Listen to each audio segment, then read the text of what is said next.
नमस्कार, DD news पर आप दो टूक देख रहे हैं। मैं हूं अशोक श्रीवास्तव। भारत के पड़ोस में बांग्लादेश में छात्र आंदोलन के नाम पर जो प्रदर्शन शुरू हुए थे वो धीरे धीरे अराजकता की ओर बढ़ चले हैं। और इस अराजकता की आड़ में, इस अराजकता में सबसे ज्यादा निशाने पर बांग्लादेश के हिंदू हैं। जो खबरें आ रही हैं, जो वीडियोस आ रहे हैं, वो लगातार परेशान करने वाले हैं, हैरान करने वाले हैं।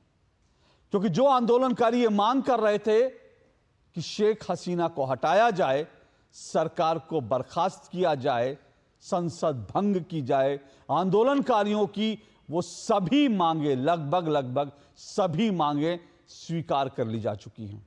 लेकिन इसके बावजूद जिस तरह से बांग्लादेश में लगातार हिंदू मंदिरों को तोड़ा जा रहा है, हिंदू मंदिरों को निशाने पर लिया जा रहा है, हिंदुओं की संपत्तियां लूटी जा रही हैं, हिंदुओं से अभद्रता की जा रही है, हिंदुओं से मारपीट की जा रही है, कई हिंदुओं को लिंच करके मार दिया गया है, उसको देखकर यह लगता है कि दरअसल आंदोलन बहाना था, हिंदू निशाना था। आखिर जमाते इस्लामी जिस पर प्रतिबंध लगाया था शेख हसीना ने, ऐसा लग रहा है कि पूरे बांग्लादेश में जमाते इस्लामी और जो कट्टरपंथी संगठन है उनका कब्जा हो गया है। हालांकि सेना की ओर से यह कोशिश की जा रही है, यह दावा किया जा रहा है कि सेना ने ऐसे कई नंबर जारी किए, ऐसे कई फोन नंबर जारी किए हैं कि कोई भी डिस्ट्रेस में अगर हिंदू हो तो वो फोन करे, उसको तुरंत मदद मिलेगी। मैं नहीं जानता कि कितने डिस्ट्रेस में जो हिंदू हैं उनको मदद मिली है, लेकिन अब तक जो खबर आ रही हैं उन खबरों के तहत करीब 10 से ज्यादा जो मंदिर हैं उनको या तो आग के हवाले कर दिया गया है या वहां पर मूर्तियों को खंडित किया गया है। सैकड़ों हिंदू घरों पर हमले किए गए हैं। यह लगातार बांग्लादेश में हो रहा है और यह वही बांग्लादेश है जिसके निर्माण के लिए भारत के वीर जवानों ने अपनी आहुति दी थी। ये वही बांग्लादेश है जिसके लिए कितनी ही कुर्बानियां भारत की ओर से दी गई थी, और न सिर्फ कुर्बानी दी गई थी बल्कि भारत में शरणार्थियों को यहां पर शरण भी दी गई थी। लेकिन आज उसी बांग्लादेश में जो हिंदू हैं वो नरक की जिंदगी जी रहे हैं। हालांकि बांग्लादेश के संविधान में, बांग्लादेश का संविधान है, बांग्लादेश के संविधान में धर्मनिरपेक्षता शब्द है, लेकिन यह संविधान, यह धर्मनिरपेक्षता सिर्फ एक कागज का टुकड़ा बनकर रह गई है। क्योंकि हिंदुओं को ना संविधान प्रोटेक्शन दे पा रहा है, ना धर्मनिरपेक्षता शब्द प्रोटेक्शन दे पा रहा है, क्योंकि बांग्लादेश पूरी तरह से जिहादियों के हाथ में जाता हुआ दिख रहा है। यह दावा किया गया कि ये जो आंदोलनकारी हैं ये तो छात्र हैं, स्टूडेंट्स हैं, और इन्होंने एक तानाशाह प्रधानमंत्री को अपदस्थ कर दिया है। लेकिन जो स्टूडेंट्स हैं, क्या वो राष्ट्रपिता की प्रतिमा को खंडित करते हैं? क्या वो राष्ट्रपिता की प्रतिमा पर पेशाब करते हैं? क्या वो महिलाओं से अभद्रता करते हैं? क्या वो पूर्व प्रधानमंत्री और उनकी बहन के जो अंडरगारमेंट्स हैं उनको लेकर डांस करते हैं? क्या जो स्टूडेंट्स हैं वो लूटपाट करते हैं? क्या स्टूडेंट्स मंदिरों पर हमला करते हैं? क्या स्टूडेंट्स अपने विरोधियों को मार करके पुल के ऊपर उल्टा लटका देते हैं? जाहिर सी बात है ये स्टूडेंट्स नहीं हैं। छात्र आंदोलन की आड़ में बांग्लादेश में बहुत बड़ा खेल खेला जा रहा है। इस खेल का अंजाम क्या होगा कोई नहीं जानता, लेकिन सबसे ज्यादा दुख की बात है कि बांग्लादेश के जो हिंदू हैं आज वो इस पूरे खेल में सबसे बड़ा निशाना बने हैं। बांग्लादेश जब बना था, जब आजाद हुआ था, वहां करीब 22% हिंदू थे। आज वो घटकर करीब 8% हिंदू रह चुके हैं। लेकिन अब ये 8% भी बांग्लादेश में कब तक रहेंगे ये कोई नहीं जानता। दो टूक में आज उन हिंदुओं की बात जरूर होनी चाहिए।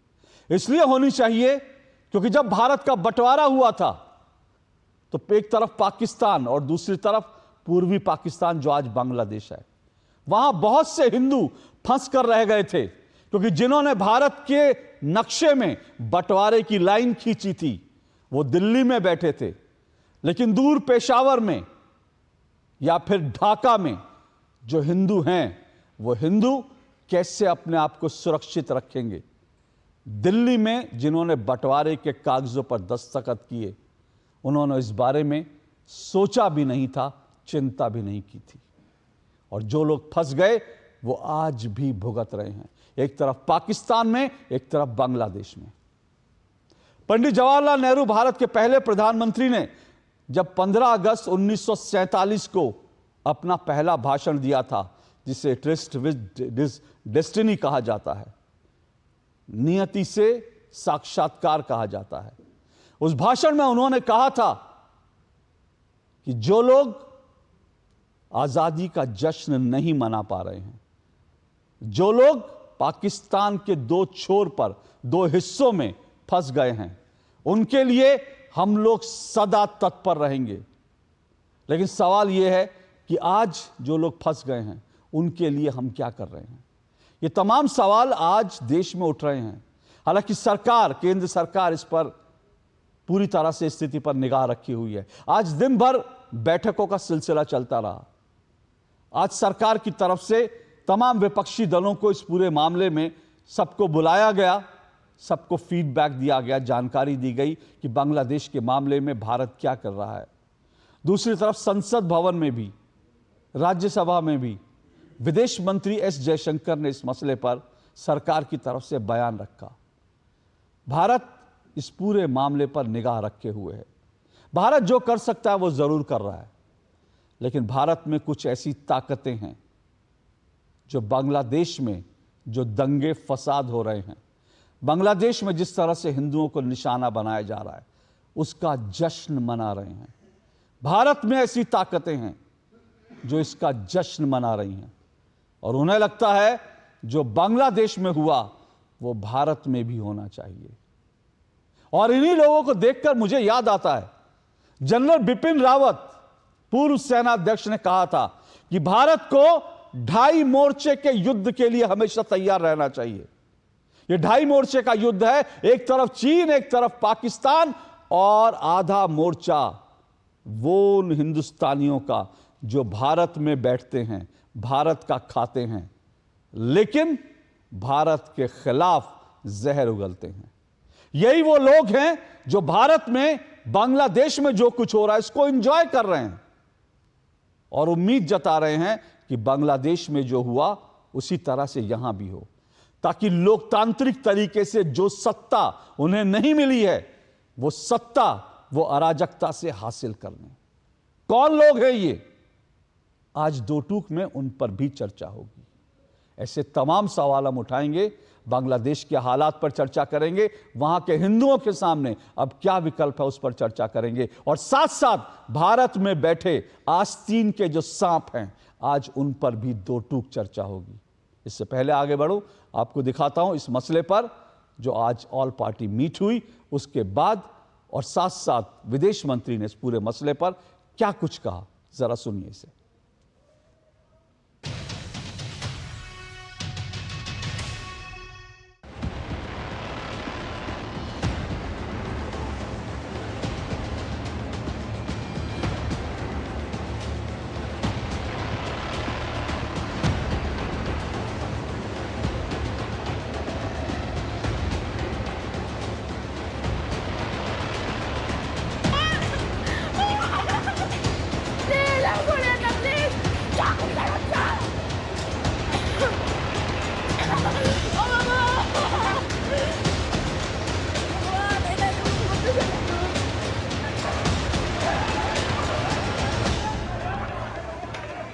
In terms of our diplomatic presence, in addition to the High Commission in Dhaka, we have Assistant High Commissions in Chittagong, Rajshahi, Khulna and Sylhet.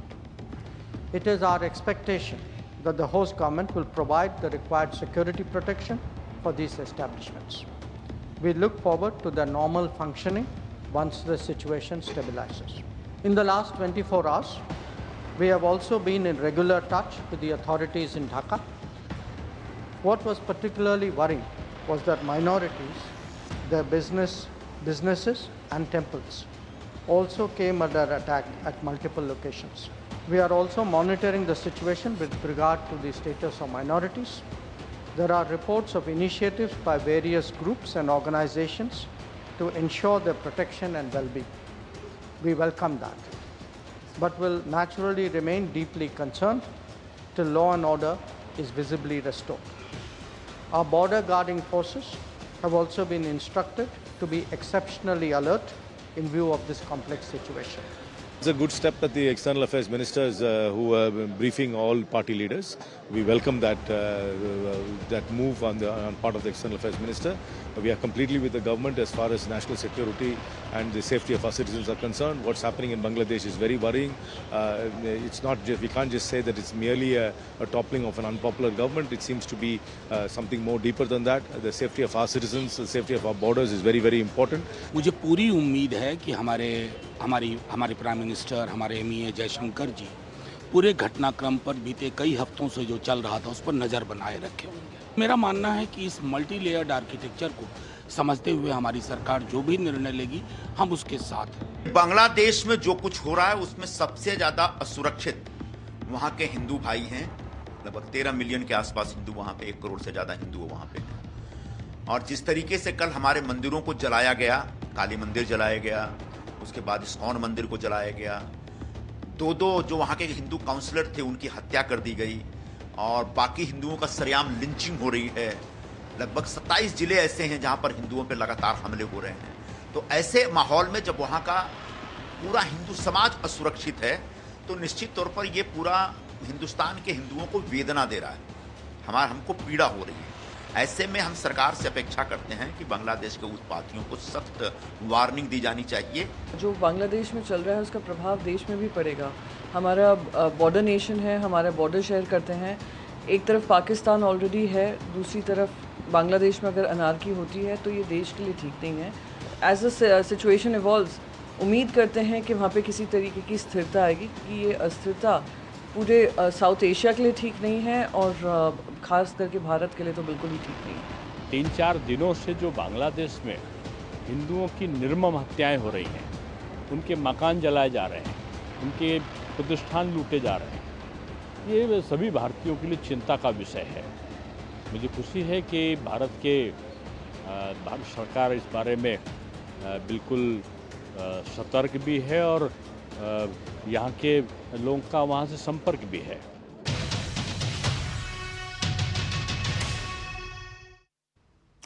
तो अच्छी बात कम से कम ये रही कि ऑल पार्टी मीट में तमाम पॉलिटिकल पार्टियां, अलग अलग धड़ों से आने वाले लोग, जो सरकार है और विपक्ष हैं उसके तमाम नेता एक पेज पर दिखे और सबने एक स्वर से कहा, सरकार में भरोसा दिखाया और कहा कि सरकार स्थिति पर निगाह रखी हुई है और जो भी ज़रूरी होगा सरकार वो कदम उठाएगी।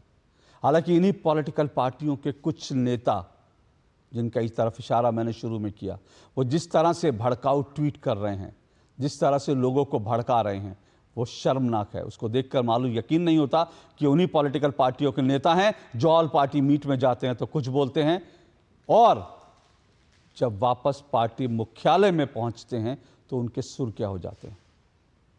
लेकिन इस सब के बीच बांग्लादेश में हिंदुओं की स्थिति क्या है? मैंने पहले भी बताया, बांग्लादेश में जो हिंदू हैं इस वक्त वो नरक की जिंदगी जी रहे हैं। और बांग्लादेश में ऐसा नहीं है कि पहली बार हिंदुओं पर हमले हो रहे हैं। जब कभी बांग्लादेश में कुछ अनरेस्ट होता है, कोई भी पॉलिटिकल टर्मोइल होता है, हिंदू ही वहां निशाना बनते हैं। जाहिर सी बात है कि सबसे सॉफ्ट निशाना जो है वो हिंदू ही हैं। और कट्टरपंथी जमात इस्लामी जैसे संगठन और जो आतंकवादी संगठन हैं वो ऐसे मौकों की तलाश में रहते हैं जब हिंदुओं को निशाना बना सके। और इस बार भी बांग्लादेश में यही हो रहा है। देखिए जरा।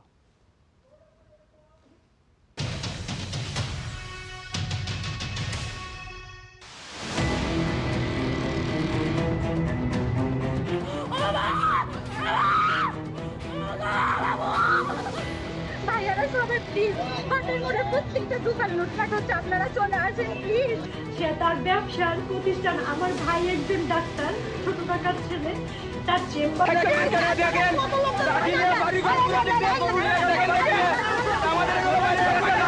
আপনারা সবাই এগিয়ে আসুন, দেখেন আমাদের বামুনে পার পড়াই।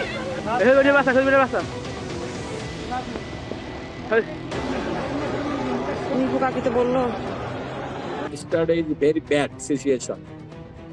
But anytime can attack our temple, we are thinking, because so many really slogan is they're giving around our temple, but they're not attacked. But not only Chattogram, everywhere in Bangladesh, all the Hindus always afraid. Hindus are very afraid because Hindus thinking anytime they can attack. Because every time when government will fall, then this call minority person affected every time.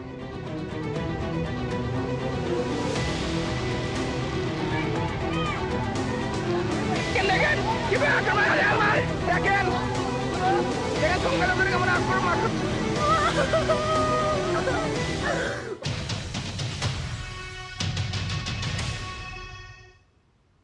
तो बांग्लादेश के करीब 1.25 करोड़ हिंदू हैं जो इस वक्त चीख रहे हैं, पुकार रहे हैं, मदद की गुहार लगा रहे हैं।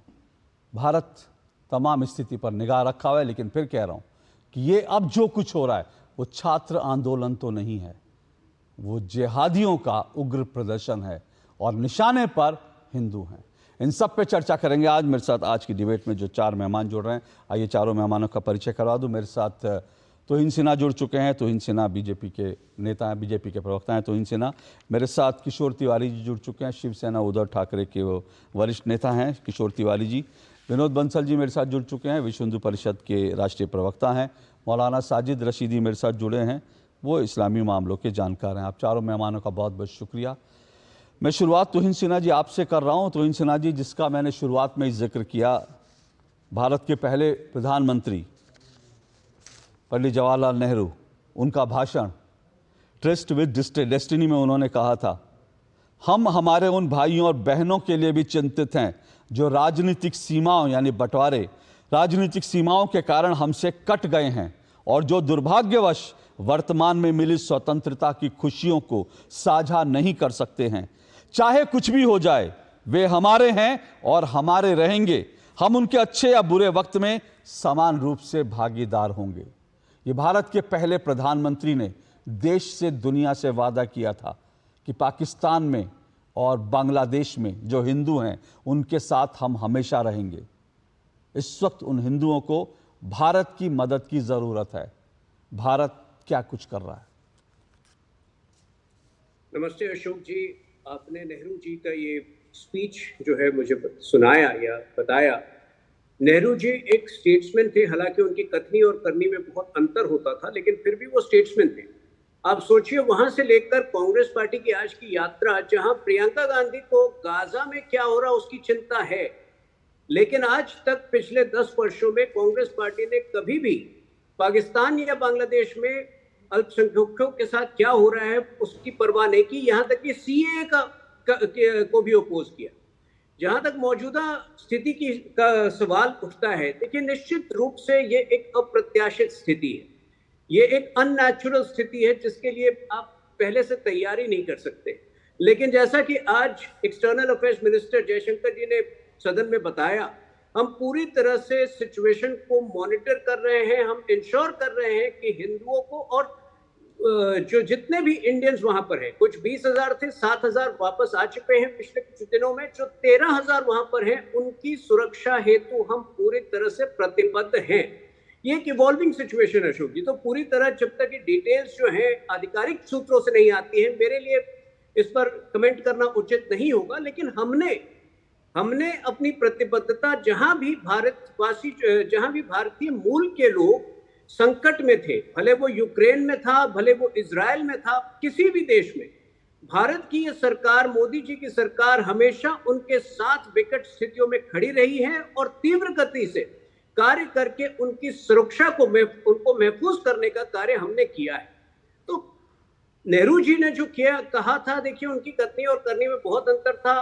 यदि नेहरू लियाकत पैक्ट का सम्मान हुआ होता तो आज जो अल्पसंख्यक है पाकिस्तान में और बांग्लादेश में, उनकी स्थिति इतनी विकट नहीं होती। आज पाकिस्तान में हिंदुओं का प्रतिशत 23% से घटकर 2% पर नहीं आता, और बांग्लादेश अर्थात ईस्ट पाकिस्तान में जो 1950 के समय लगभग 30% था, वहां से घटकर 8% नहीं आता। मंदिरों को उस तरह से तोड़ा नहीं जाता, बच्चियों का बलात्कार नहीं होता, यदि कथनी और करनी में उनका अंतर नहीं होता।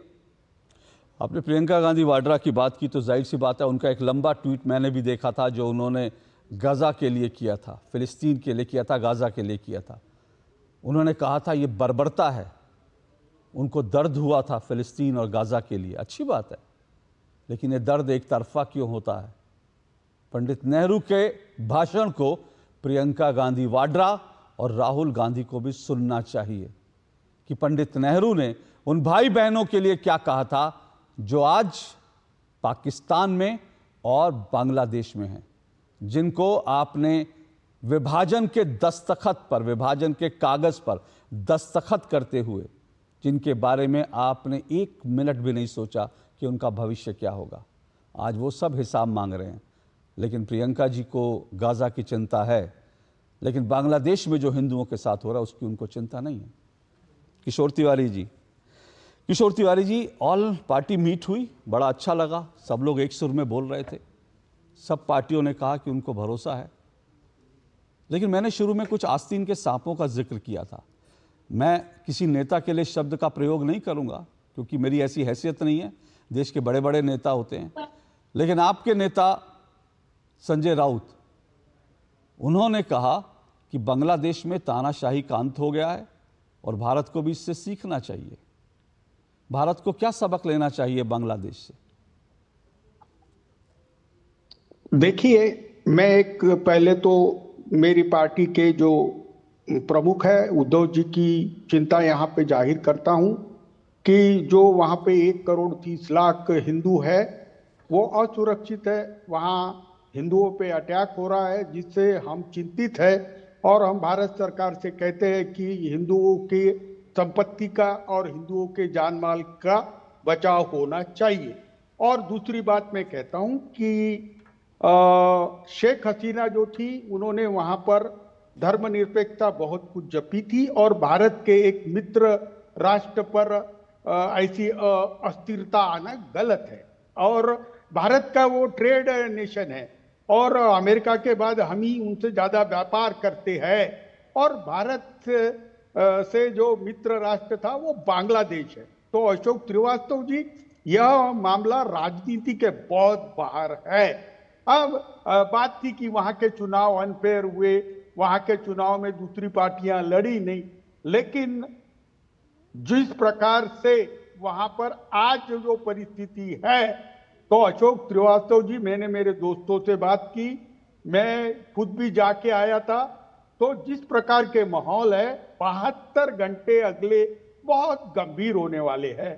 72 घंटे में वहाँ अगर ऐसी ही अराजकता रही और ऐसी ही परिस्थिति रही तो भारत को बहुत चिंता का विषय हो जाएगा।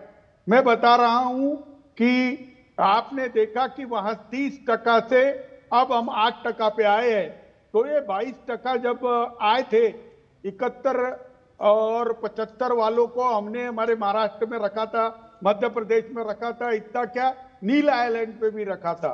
लेकिन विस्थापित तो विस्थापित होते हैं, तो बहुत परेशानियों से आज भी गुजर रहे। अब हम ये 1 लाख लोग, 1 करोड़ लोग जो अभी अगर विस्थापित होंगे तो भारत उन्हें ले नहीं पाएगा। दूसरा, हम चाहते नहीं कि अमेरिका यहाँ पर अपना अस्तित्व बनाए। और आप देखिए, हसीना जी को उखाड़ के फेंका गया या वहां के जन आंदोलन से उपड़ी, इस पर भी खुल के चर्चा होनी चाहिए। और मुझे तो लगता है कि वहां पर एयरबेस नहीं बना अमेरिका का, उससे भी अमेरिका नाराज था। अमेरिका पाकिस्तान में तानाशाही जो चल रही है उस पर कुछ बोलता नहीं है, लेकिन यहाँ के चुनाव पे उन्होंने बोल दिया था। वैसे शेख मुजीबुर रहमान और इंदिरा जी के संबंध, उसके बाद शेख हसीना, अजय के और हमारे संबंध, इससे बहुत कुछ छुपे नहीं है। लेकिन भारत के प्रति बांग्लादेशी जो वहां के ओरिजिनल थे उनकी इतनी नफरत क्यों है मुझे मालूम नहीं। और वो जैसे वो धर्मगुरु बता रहे थे कि अस्थिरता वहां आती है, मिलिट्री का प्रशासन वहां आता है, सरकारें का तख्ता पलट वहां होता है, लेकिन विस्थापन हिंदुओं का होता है, अत्याचार हिंदुओं पे होते हैं। इसका क्या कारण है? और मैंने बहुत नजदीक से देखा है जो अत्याचार वहां जा हुए हैं, और मैं चाहता हूं कि भारत सरकार अगर चाहे तो डायरेक्ट हस्तक्षेप कर वहां के हिंदुओं का संरक्षण करने का समय आ गया है। ठीक है, मैं ठीक है, मैं ये बात से सहमत हूं। मैं इस पर जरूर प्रतिक्रिया लूंगा, क्या भारत वास्तव में डायरेक्ट हस्तक्षेप कर सकता है। लेकिन किशोर तिवारी जी, आप इतनी अच्छी अच्छी बातें करते हैं, तो मुझे कई बार ये समझ में नहीं आता कि शिवसेना उद्धव ठाकरे का चेहरा जो है और नीतियां क्या हैं वो आप रिप्रेजेंट करते हैं, संजय राउत करते हैं। मैंने आपसे संजय राउत पे सवाल पूछा था, आपने मुझे उल्टा कहा राजनीति नहीं करनी चाहिए। बिल्कुल ठीक है, ऐसे उस पर राजनीति नहीं होनी चाहिए, लेकिन संजय राउत जो बयान देते हैं वो तो आप ही की पार्टी के नेता है ना सर। आप कह रहे हैं इस पर डिबेट होनी चाहिए कि उनको उखाड़ फेंका गया, छात्र आंदोलन था, या आपने अमेरिका की तरफ इशारा किया कि अमेरिका किन बातों से नाराज था। ये सब बातें आप जो दो टूक में बोलते हैं, क्या संजय राउत जी को आप बताते नहीं ये सब बातें? ये सब ज्ञान आपको संजय राउत जी को भी देना चाहिए। नहीं, वो संजय राउत जी हमारे, उन्होंने कहा था कि जिस तरीके से आर्थिक विश्व गुरु बनना, आर्थिक नहीं सर, ये नहीं कहा था सर, बकारना सर, ये नहीं कहा था। मैं उनका बयान पढ़ दूं? मैं उनका बयान पढ़ना नहीं चाहता। अरे मैं बात करता हूँ, पूरी बात कर लेता हूँ अशोक जी, कि जिस प्रकार का माहौल है, जिस प्रकार के प्रजातंत्र का मखौल उड़ाया जा रहा है, तो बांग्लादेश और भारत में उन्हें साम्यता नजर आई। तो भारत के पंतप्रधान जी ने आज सर्वपक्षीय बैठक बुलाई, मुझे अच्छा लगा। हाँ, मुझे अच्छा लगा कि विपक्ष को कॉन्फिडेंस में रखकर भारत सरकार कर रही है। लेकिन मैं अभी बता रहा हूं, शिवसेना हिंदुओं के संरक्षण के लिए, और जहां तक हमारे राष्ट्र की सुरक्षा का प्रश्न है, हम मोदी जी के साथ है, और मोदी जी हमारे पंतप्रधान है, और ऐसे किसी भी बयान का शिवसेना समर्थन नहीं करेगी। क्योंकि ये माहौल वैसा नहीं है। 1,30,00,000 लोग संकट में है, और उनकी जान बचाने का कर्तव्य हमारा है। और आप संजय राउत के बयान का आप समर्थन नहीं करते, ये आपने कहा। तोइन सिन्हा जी रिस्पॉन्ड करना चाहते हैं। तोइन सिन्हा जी, सबसे एक छोटा सा हस्तक्षेप है। उद्धव सेना की बात कर रहे हैं ना, ये शिव सेना कहते हैं। मुझे लगता है कि शिंदे पार्टी शिंदे जी को रिप्रेजेंट कर रहे हैं यहाँ पे। लेकिन दूसरी बड़ी बात कि देखिए, जब आप हिंदू हित के बारे में बात करते हैं, तो राहुल गांधी और प्रियंका गांधी की कुमंशा को आप एक्सपोज करना शुरू करिए।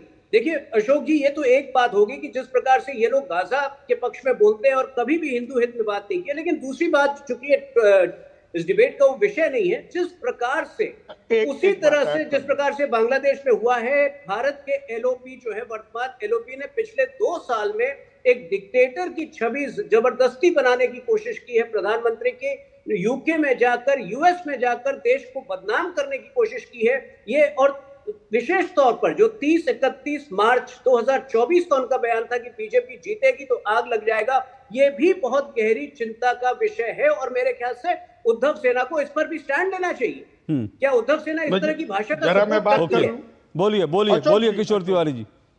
हाँ, नहीं, तुहिन ने भड़काऊ चीजें अभी नहीं बोलना चाहिए, अवॉइड करना चाहिए। मैं अभी कह रहा हूं कि जिस प्रकार के नाजुक हालात है, मैं मेरे पार्टी का स्टैंड रख रहा था कि हम हिंदू पार्टी है, हिंदू पार्टी रहेंगे। हिंदुओं के हितों की रक्षा करने के लिए हम भारत में भी कटिबद्ध है, और हम लोग वहां की हिंसा देखकर, वहां के हिंदुओं का नरसंहार देख के विचलित है। और हम भारत की सरकार को कह रहे हैं कि उनकी सुरक्षा चुस्त दुरुस्त हो, इसलिए हम अगरतला के मार्ग से भी जाओ तो भी चलेगा, या डायरेक्ट बंगाल से या आसाम से जाओ, हमें कोई फर्क नहीं पड़ता। लेकिन मालूम पड़ना चाहिए कि उनका बड़ा भाई जो हिंदू राष्ट्र है वो भारत है, और भारत में अभी भी हम लोग हैं।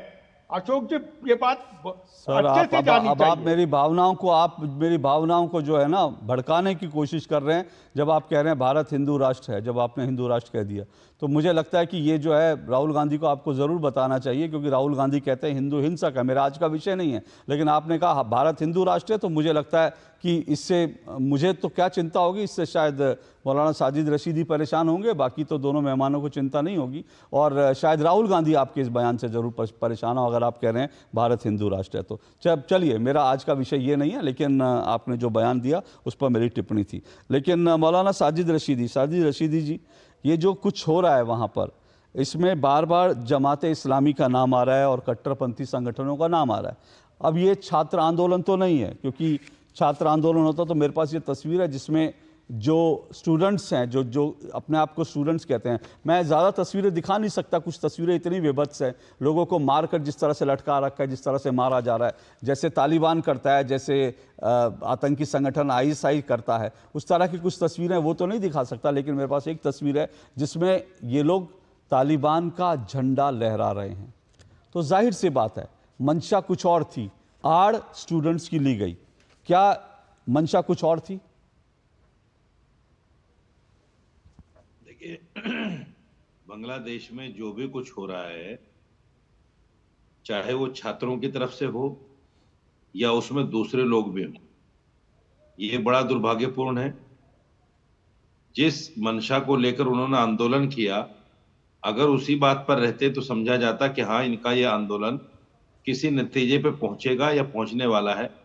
जिस तरह से रुख मोड़ दिया गया और जिस तरह से तस्वीरें आ रही हैं वहां से, तो वाकई ये दुर्भाग्यपूर्ण है।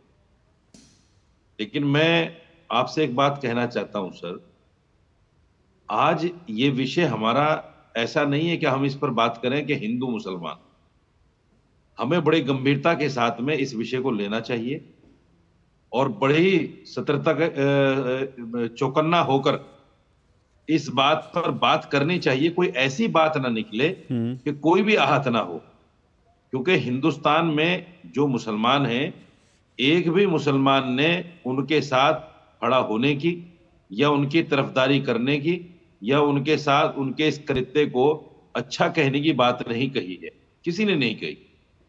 हम सरकार के साथ हैं, बल्कि हम तो ये चाहते हैं इससे भी बढ़कर कि आज इतना अच्छा मौका है, सरकार को चाहिए एक कदम उठाए। हिंदुस्तान का पूरा मुसलमान सरकार के साथ है, बांग्लादेश को साथ में मिला ले अपने। हम सरकार के साथ में हैं, हम आगे चलकर लड़ने को तैयार हैं।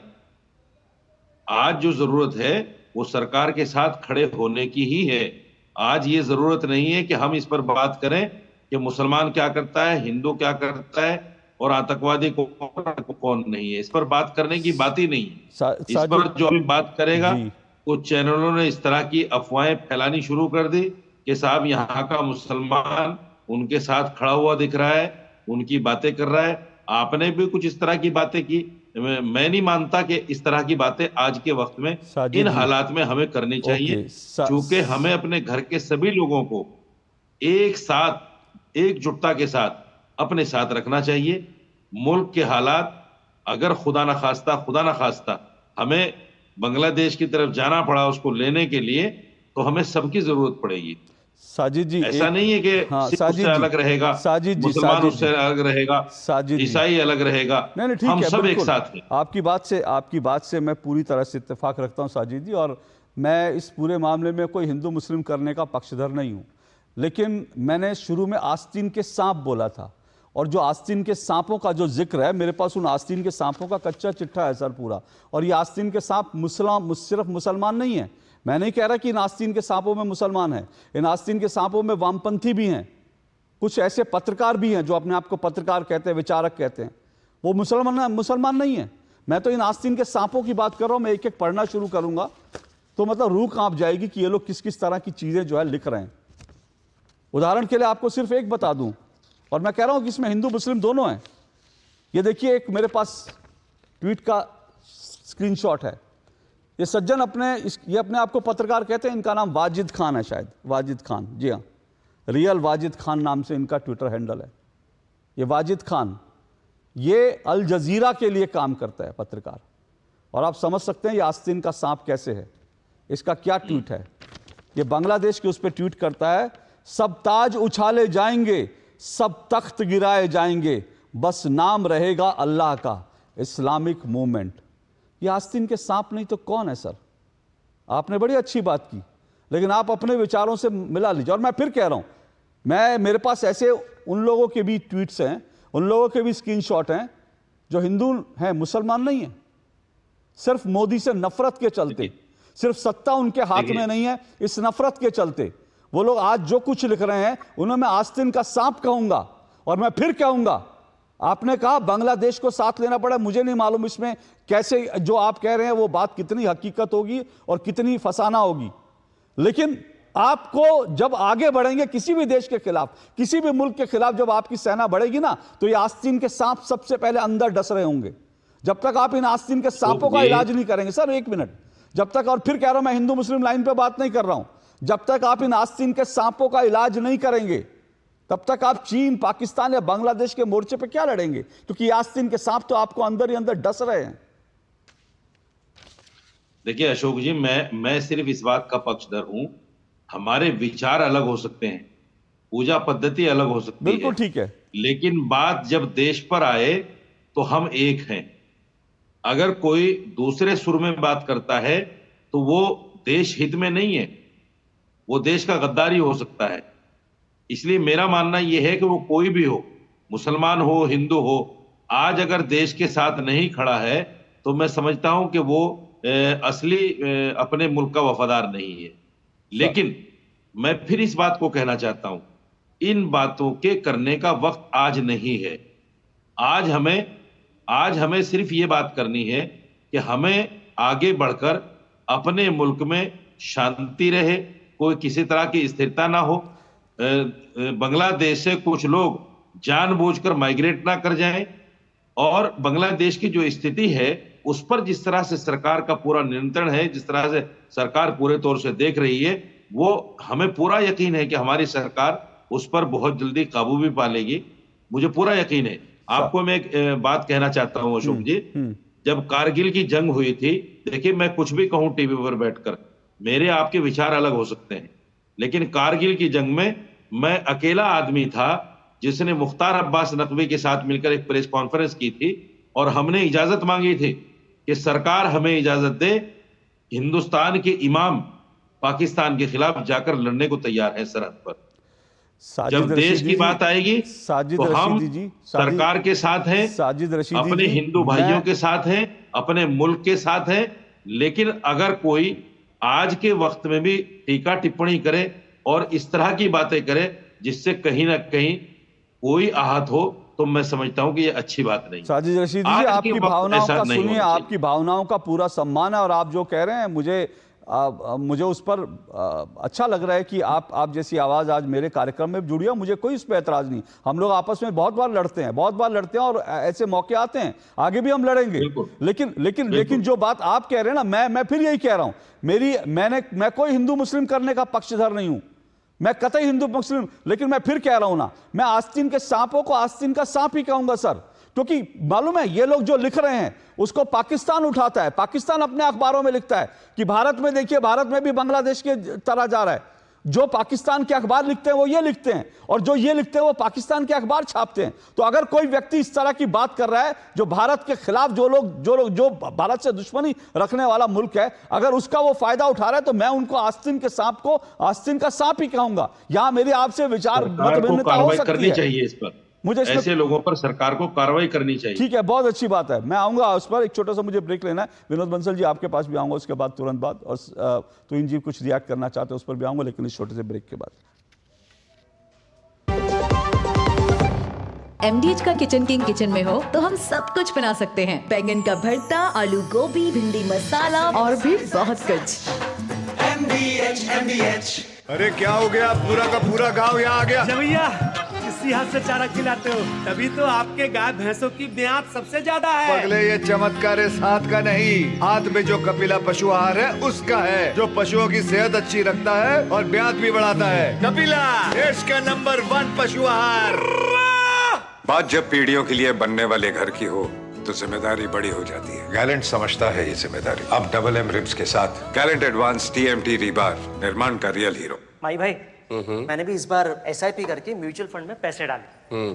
तो मुझे ये जानना था कि KYC का चक्कर क्या है?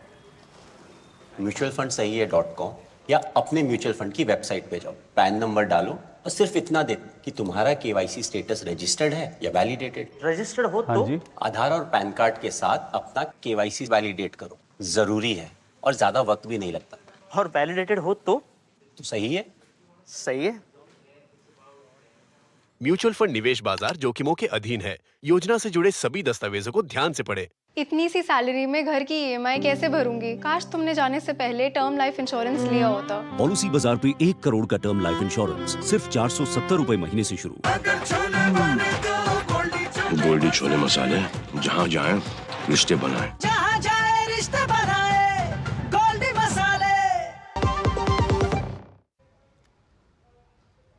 दो टुक आप देख रहे हैं। दो टुक में आज हम बात कर रहे हैं आंदोलन बहाना, हिंदू फिर निशाना। बात बांग्लादेश की हो रही है, जहां पर लगातार आंदोलन जो है वो अब जो है उग्र रूप ले चुका है। उग्र तो पहले भी था, लेकिन आंदोलन जो है अब अराजक लोगों के हाथ में पूरी तरह से चला गया और वहां पर हिंदुओं को निशाना बनाया जा रहा है, हिंदुओं की संपत्ति को लूटा जा रहा है और हिंदू मंदिर लूटे जा रहे हैं, हिंदू मंदिर तोड़े जा रहे हैं। करीब करीब 10 हिंदू मंदिर जो हैं अब तक निशाना बन चुके हैं। इसी तरह से जो कुछ चल रहा है, भारत सरकार तमाम चीज़ों पर नज़र रखे हुए हैं, लेकिन बांग्लादेश की सिचुएशन जो है, स्थिति किस दिशा में जाएगी ये कहना मुश्किल है। इन्हीं सब को लेकर हम चर्चा कर रहे हैं। 4 मेहमान मेरे साथ जुड़े हुए हैं। मेरे साथ तोहिन सिन्हा जुड़े हुए हैं BJP से, किशोर तिवारी जी जुड़े हुए हैं शिवसेना उद्धव ठाकरे गुट से, मेरे साथ विनोद बंसल जी जुड़े हुए हैं BHP के प्रवक्ता हैं, मौलाना साजिद रशीद जुड़े हुए हैं, इस्लामी मामलों के जानकार हैं। तोहिन सिन्हा जी रुकिएगा, मैं आपको मौका दूंगा। पहले विनोद बंसल जी को इस डिबेट में लाना चाहता हूँ। विनोद बंसल जी, ये जिस तरह से वहाँ पर लगातार हिंदुओं को निशाना बनाया जा रहा है, उसको लेकर पूरा हिंदुस्तान चिंतित है, इसमें कोई दो राय नहीं।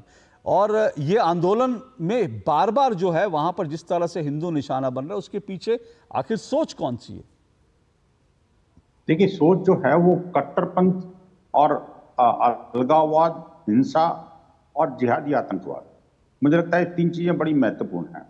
अब इस आंदोलन की पृष्ठभूमि को समझना पड़ेगा। पिछले 24 घंटे के अंदर ही मेरे पास जो कल रात तक के जो आंकड़े हैं, आप देखिए कि अकेले पंचगढ़ जिले के अंदर 22 घर, झैनीदह में 20 घर, जयसोरम में 22 दुकानें और इसके अलावा अनेक जो है शमशान घाट तक नहीं छोड़े उन्होंने। मंदिरों की बात तो अलग, मंदिर और बहन बेटियों को इज्जत के साथ क्या हो रहा है, कैसे मार करके उल्टा लटका दिया जाता है। और एक वो काली मंदिर के पुजारी को तो जो है ना जी, मार करके उसकी सबकी यात्रा निकाली गई, बाकायदा उनको दुनिया को दिखाया गया कि भाई आप देख लो ये हमने मार दिया। और कितने मंदिरों को जलाया, ये सब चीजों कोई नई नहीं है। हालांकि बांग्लादेश के अंदर ऐसी कोई घटना, कोई व्यापक हिंसा अब हुई है, लेकिन यह कि उससे पहले भी अनेक बार हिंदुओं पर हमले हुए हैं। इसके पीछे कारण आपको समझना होगा कि अशोक जी, आप अच्छी तरह जानते हैं कि यही सब घटनाओं के कारण हिंदू जो कभी 32% थे, आज 8% से भी कम रह गए हैं। बांग्लादेश की स्थिति, जो परिस्थितियां हैं ना, अभी पिछले कुछ 10-15 वर्षों से जिस तरह से पटरी पे आई थी, शेख हसीना की सरकार ने वो जो शांति का इंडेक्स था उसको बढ़ाने की कोशिश की थी। दुनिया भर में एक बांग्लादेश की छवि क्रिएट करने की कोशिश हुई थी और भारत के साथ जो उसके अटूट रिश्ते हैं, उन रिश्तों को रीएस्टेब्लिश करके उन्होंने भारत से और भारत ने बांग्लादेश से मित्रता के साथ में जो डेवलपमेंट का एक साझा एक उपक्रम चलाया था, उसको लेकर के वो जो जिहादी, अतिवादी और जो आतंकवादी मानसिकता के लोग थे, जिसमें कि पाकिस्तान की ISI देखो या चाइना को देखो या वहाँ के इंटरनल जो जमात इस्लामी के लोगों को देखो, तो उन सबको लेकर के वो रास नहीं आ रहा था। और वास्तव में देखा जाए तो अगर आप ग्लोबल पर्सपेक्टिव भी देखेंगे तो अशोक जी मेरे से ज्यादा जानते हैं आप कि दुनिया के जितने भी इस्लामिक कंट्रीज हैं, उन इस्लामिक कंट्री में जहां भी लोकतंत्र है, वो लोकतंत्र कभी सफल नहीं हुआ। वहां लोकतंत्र की हत्या करने पर ये जो अतिवादी लोग हैं वो हमेशा से उतारू रहते हैं। अगर कहीं इस्लामिक कंट्री में कहीं थोड़े बहुत 2-4 जगह शांति है तो सिर्फ वही है जहां पर मोनार्की है। आपको याद होगा, मतलब क्या कि सब डंडे के साथ तो चलते हैं, लेकिन जैसे ही स्वच्छंदता आती है तुरंत निशाना बनाते हैं। अब आप देखिए, बांग्लादेश की एक विशेष परिस्थिति का आप अध्ययन करेंगे, आपके सुधी दर्शक अच्छी तरह जानते हैं कि इस आंदोलन का नाम तो रखा था कि हम आरक्षण विरोधी आंदोलन है, जबकि वो आरक्षण कई महीने पहले समाप्त हो गया था। सुप्रीम कोर्ट ने इसको नल एंड वॉइड कर दिया था, सरकार ने उसको विड्रॉ कर लिया था। उसके बावजूद भी नहीं, सरकार जाए, सरकार भी चली गई, प्रधानमंत्री भी चले गए देश से बाहर। अब टारगेट कौन बचा? हिंदू। हिंदू आस्था के केंद्र, हिंदुओं के माता बहन बेटियां, हिंदुओं के मंदिर और गुरुद्वारे। आप देखिए कि ये जो आखिरकार इन्होंने क्या बिगाड़ा था जी? इन्होंने क्या आपको रिजर्वेशन दिया था क्या? नहीं। कुल मिला के मानसिकता वही है कि हिंदू विहीन कर दो धरा को और काफिरों को यहां पर मत रहने दो। ये जो सोच है ना, ये सोच के कारण है। एक और बात बताता हूं आपको, मैंने देखिए ये जो 3 दिन से लगातार ये ड्रामा चल रहा है, खासकर कल से ज्यादा हो गया जब शेख हसीना वहां से उनको भागना पड़ा, तो उसके बाद से आज तक अगर आप अध्ययन करेंगे तो भारत का कोई मुस्लिम तंजीम, भारत का कोई सेकुलर ब्रिगेड का नेता, ठीक है कि अपने जो विपक्ष की बैठक के बाद में तो इन्होंने कहा कि हम भारत सरकार के साथ खड़े हैं, लेकिन मुझे बता दिए क्या जमीयत उलमा हिंद या दारुल उलूम देवबंद या कोई all India Muslim personal board, इन्होंने कहीं कोई निंदा प्रस्ताव पारित किया क्या? ऐसे जिहादियों के विरुद्ध कोई तीखे शब्दों का इस्तेमाल कर पाए क्या? क्या ये कट्टरपंथी जमात के साथ खड़े हैं या उनके साथ अगेंस्ट में हैं?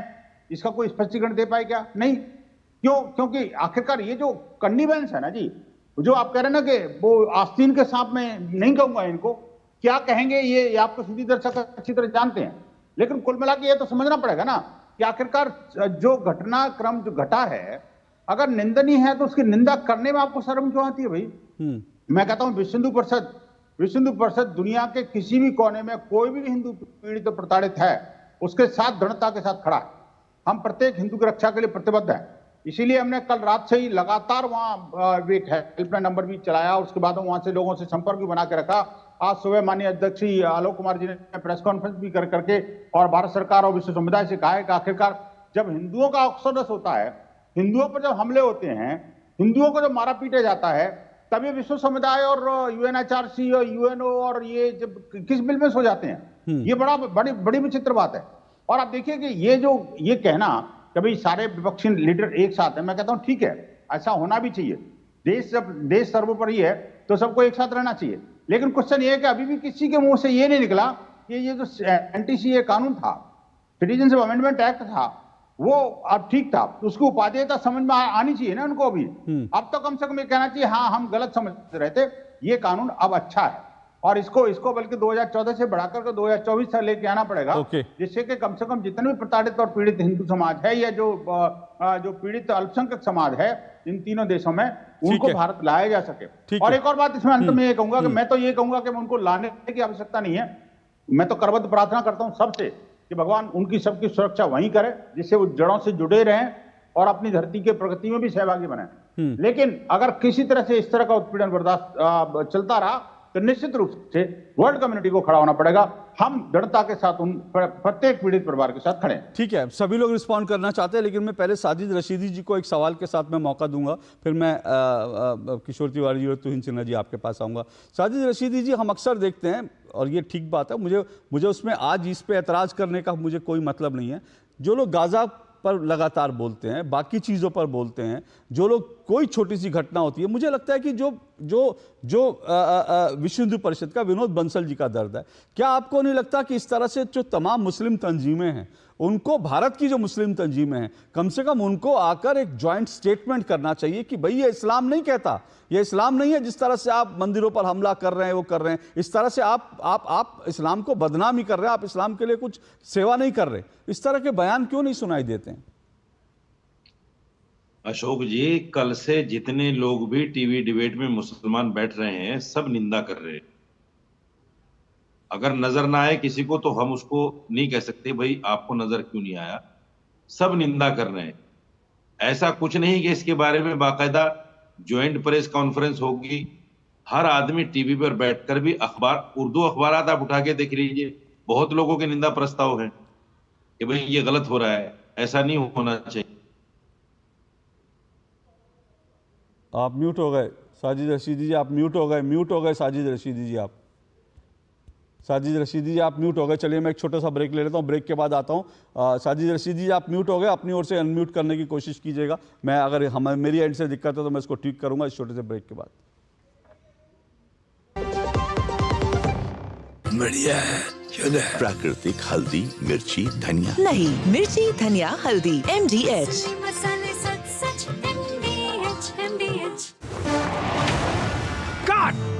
सुरक्षा की गारंटी हर चीज में जरूरी है, चाहे वो मुश्किल स्टंट हो या अच्छी फसल। इसलिए ले आइए IIL की ट्रैक्टर ब्रांड का शिनबा, जो देता है सुंडी और ट्रिप से सुरक्षा की गारंटी। ये विशाल है ना, इसका सब प्रॉपर चलता है। कल उसके बैंक अकाउंट में 15,000 रुपए का फ्रॉड हुआ है, पता है? इसको तो कोई टेंशन ही नहीं होती है, देखना। टेंशन क्यों? मेरी कोई गलती नहीं थी। फिर भी फ्रॉड होने पर मैंने तुरंत बैंक को इन्फॉर्म कर दिया।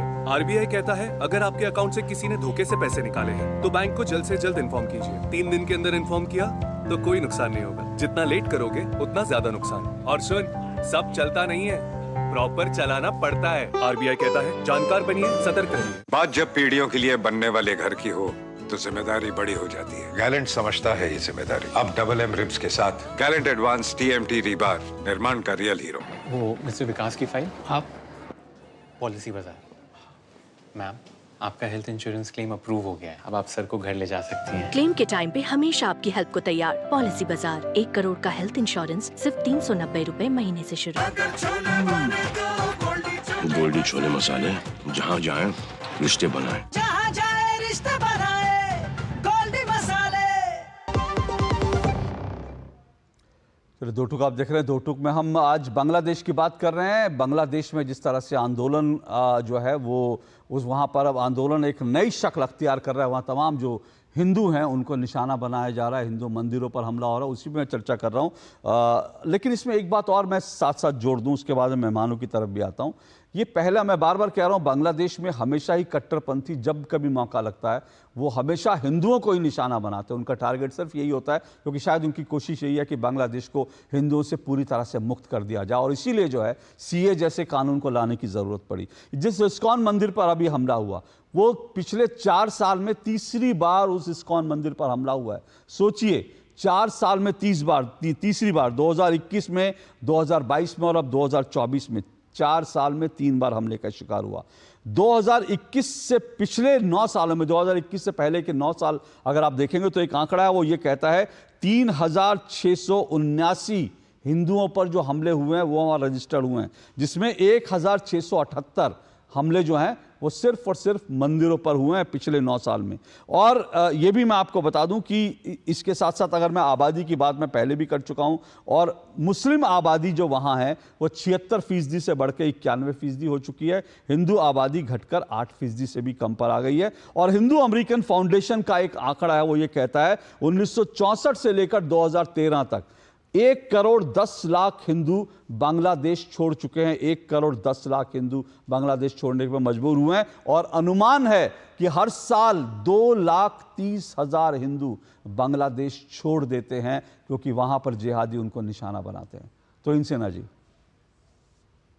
मौलाना जी आज अच्छी बातें कर रहे हैं, परिपक्व बातें कर रहे हैं, मैं उनकी सराहना करता हूं। क्योंकि पिछले 2 दिन से ममता बनर्जी भी अच्छी बातें कर रही है, लेकिन लगे हाथ आज मैं चाहूंगा कि आपके शो पर यह प्रतिज्ञा ले कि आइंदा बेवजह मोदी जी को डिक्टेटर कह के एक जो है समाज में आक्रोश उत्पादन करने का काम बंद करें। देखिए, बांग्लादेश में भी यही प्रक्रिया चली है। आपने एक निर्वाचित, एक elected, democratically elected prime minister को वहां के लोगों, वहां के भी इसी तरह के जो विपक्षी जो इकोसिस्टम है, उसने जबरदस्ती एक छवि बनाई कि डिक्टेटर है, एक आक्रोश का उत्पादन किया। अगर आज ये प्रतिज्ञा ले लें तो मैं समझूंगा कि इनकी मंशा सही है। ये प्रतिज्ञा कांग्रेस पार्टी और पूरे इसको लेना चाहिए। ठीक है, क्योंकि आप जब समाज में गुस्से को, आक्रोश को और एक नकली आक्रोश को उत्पादित करते हैं तो एक समय होता है जब वो आक्रोश को कंट्रोल करना बहुत मुश्किल हो जाता है।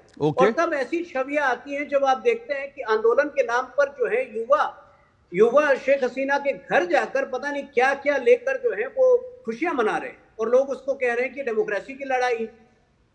सर, एक भारत के क्रांतिकारी पत्रकार हैं, अंतर्राष्ट्रीय पुरस्कार से उनको मिलता है, वो तो यहां तक कह रहे हैं कि जब लूटपाट के दृश्य उन्होंने देखे तो उन्होंने कहा ये पब्लिक के एम्पावर होने का सबूत है, पब्लिक को ताकत मिली है। जाकर प्रधानमंत्री निवास में घुस करके लूटपाट करना, बकरी लेकर भाग जाना, वहां से गद्दे चुराना और महिलाओं के कपड़े जो है, अंग वस्त्र, महिलाओं के जो अंतः वस्त्र होते हैं उनको लेकर के उछल कूद मचाना, उसको वो पब्लिक के, छात्रों के एम्पावर होने का सबूत मांग रहे हैं। मुझे लगता है इस